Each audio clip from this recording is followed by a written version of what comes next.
Going on, YouTube viewers? Here in Colorado, beautiful weather today. I'm gonna talk a little bit about my 2003 Chevrolet Silverado. It's a project that I'm doing, and hopefully can get it done as soon as possible.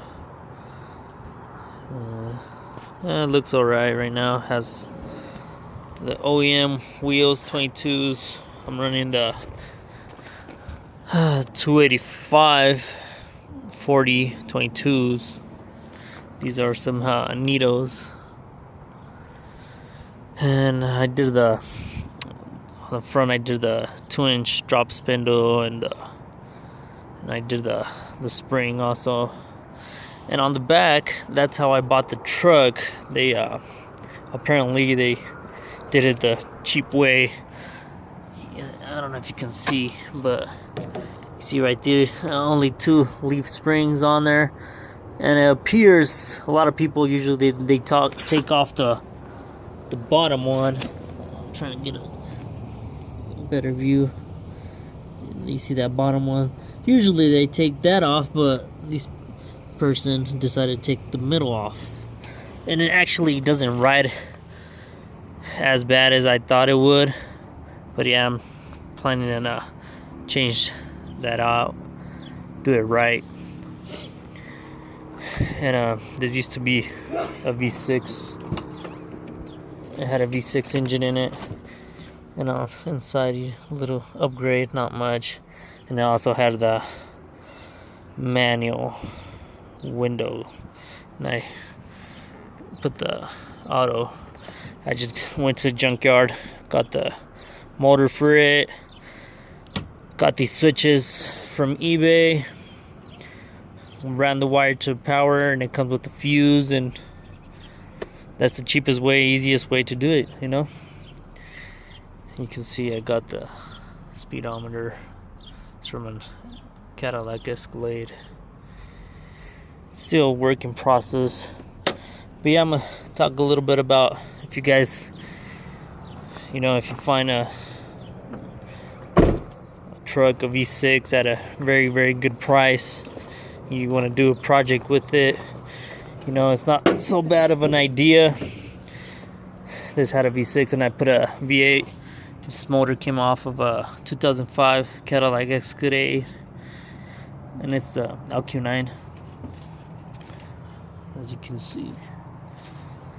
So the first thing I had to do on this, of course, I took the whole front off. It's way easier to pull out the engine with the transmission off. One of the things you have to buy is the engine mounts. The V6 to V8 are different. It's not gonna work. And I got those at the junkyard also. I got this engine at the junkyard. I only paid like $1,300 for it. It had the harness and everything you see on it. The ECM I did have to buy separate because they didn't have the ECM that came with this engine. And obviously you need to get it tuned so they can take some codes off, because if not, your check engine light is going to be on, because on the Cadillac it has a lot of sensors for airbags and stuff like that. And also you're going to have to swap off the whole entire fuse box, and it's not hard. You just take this cover off, take this up, and it has some bolts where the wire harness hooks up. You just take that off, and then you put it back the same way. And if your engine has the fans that have the fan shroud right here, and you want to do the E-fans, you can see right here, and it's much better. It adds like 10 horsepower to the engine.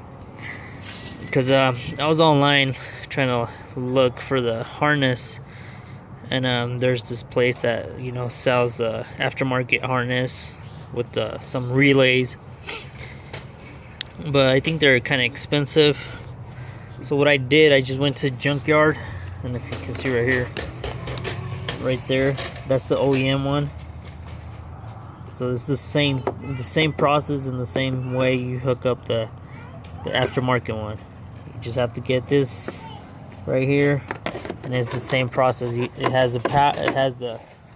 need to hook up the ground and power, then the 2 cables to the ECM, and it's ready to go. If your ECM is not programmed for the E-fans, obviously you're gonna have to take it to a shop, have them turn them on. And I just paid $18 for this part right here at the junkyard, so it's better than paying $180 for that harness. That I was looking at it, and they had a lot of reviews that sometimes it would make the fans go on high even though the truck wasn't hot enough. So, and right now it works pretty fine. But yeah, that's some basic stuff. And on mine, if you get like a 05 engine, you know, it has that right there, the throttle body. It's you see it right there. It's not cable, it's electronic. I had to change this sensor right here. See the doorman part number. Bought that. I bought it online also. Those are actually kind of pricey. I don't get why, if it's, you know, older truck, older part number. But yeah, you have to change that. And I had to change the gas pedal since mine used to be cable. And you know, that's some of the basic stuff you have to do.